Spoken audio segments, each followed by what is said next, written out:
Hello viewers, are you facing could not delete conversation error problem? In this tutorial, I'll show you how to fix could not delete conversation error problem. Let's see how to fix this problem. First of all, long press on Message app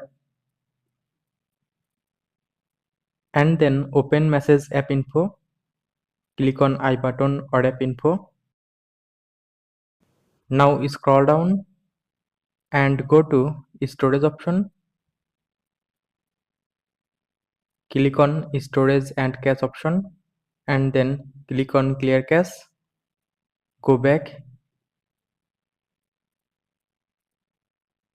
Click on force stop. Click on OK to confirm. Now go back to home screen and then go to Play Store. Click on search option. Search Google Message.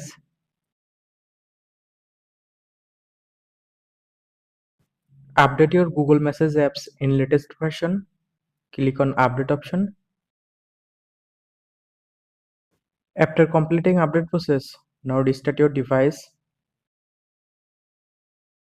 After restart your device, your problem will be solved successfully.